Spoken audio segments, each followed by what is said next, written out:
Hello, everybody. Meteorologist Hutch Johnson joining you with a forecast of a FASTCAST facts. Today, wet, some thunder and lightning, some severe, particularly in Minnesota. Details are coming up Now, now. a Hutch's weather update with Chief Meteorologist Hutch Johnson, brought to you by Robert Gibb and Sons.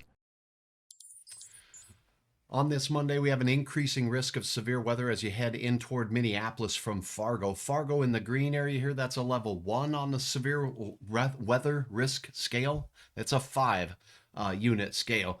Level 2 would be the yellow counties here, and then 3 and 4 illustrated by the red, where we could see some violent to strong tornadoes later today.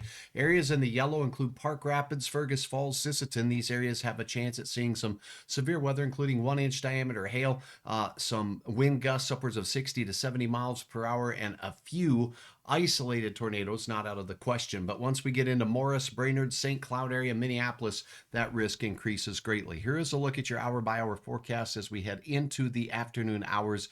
I do anticipate we're going to see redevelopment of storms where we have morning showers working their way through the region now. We'll see those lift northward, and that's kind of round one. As we go through, the atmosphere down south warms up, south winds. We'll have north winds and east winds developing up here in this rain shield, if you will, that will be surrounding the storm system. This is a garden variety rain shower kind of day. From the midday hours all the way into the afternoon, a flake might mix in a couple of places, but I don't anticipate that being widespread or accumulating. Now, as you look at this is the onset of the main event. It begins happening in the midday hour between 1 and 3 p.m. Anywhere these storms fire, eastern Becker, eastern Ottertail, all the way out towards Brainerd Lakes country, they'll continue to trek eastward. This is a volatile atmosphere and a violent situation. If you're traveling anywhere east of the Red River Valley, keep that in mind. Our rain shower chances continue.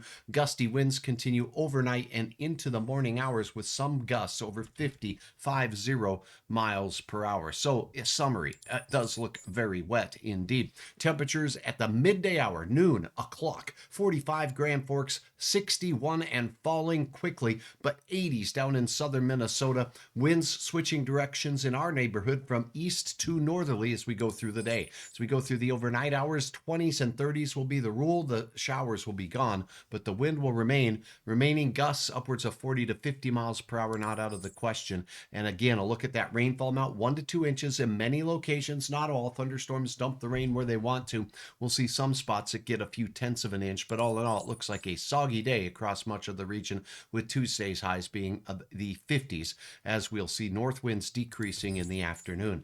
Still unsettled, a little bit on the cool side all the way through Friday, and then a nice warming trend in the weekend ahead as we begin the new month, the first weekend of the month of May.